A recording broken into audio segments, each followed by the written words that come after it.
next guest has been weighing that question for decades, and since 1984, he has correctly picked the winner of every presidential election. Now his forecast is America will vote Trump. Here now, Allan Lichtman, an American University professor of history. So, Professor, we read your article in the Washington Post just recently. This was your prediction, but that article is old, and that was before the debate. And I'm curious if anything has transpired over the last few hours that have changed your prediction. It certainly has hedged it even more. In the Washington Post article, I said, look, the verdict of history, which is what my keys are based on, indicates that this is a year in which the White House party, the Democrats, should lose. But I also noted in that Washington Post piece that I've hedged my prediction for the first time in more than 30 years, saying that in Donald Trump we might have a history-shattering candidate who could change patterns that have held since 1860 in this country and have enabled me to correctly predict every election since 1984. And we saw some of those patterns on display in the debate. We saw a candidate who had a lot of trouble with truth, even challenging the moderator when the moderator pointed out, indeed, he was not against the Iraq war before it started. We saw him demeaning women by challenging the stamina of Hillary Clinton. We saw him again being the only candidate in many decades to refuse to release his tax returns. And we saw a candidate who seemed to lack the basic knowledge and temperament to be commander-in-chief. So what makes this election so fascinating is we have two competing historical forces. On the one hand, there should be a change election. We should get a Republican president.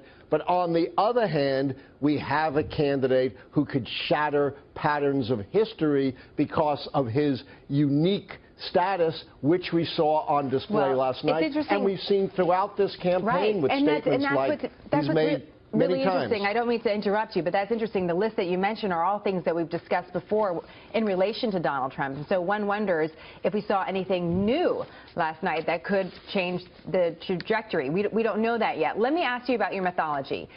Going back to 1860, talk to our viewers about the list you created of true and false statements and how that's helped you predict the presidency.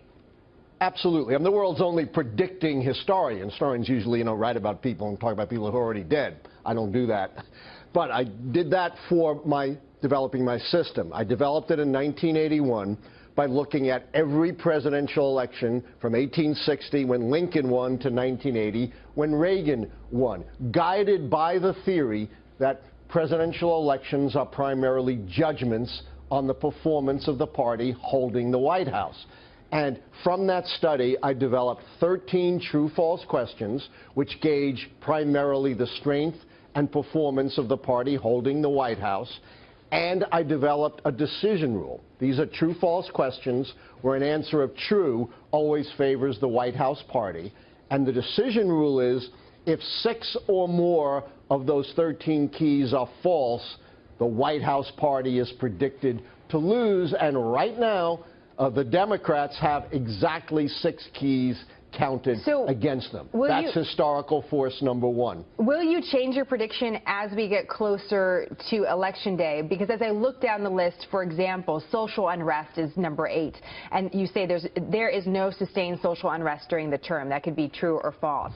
If there is great social unrest that happens over the next several weeks, could something like that change your prediction completely, regardless of what either candidate do?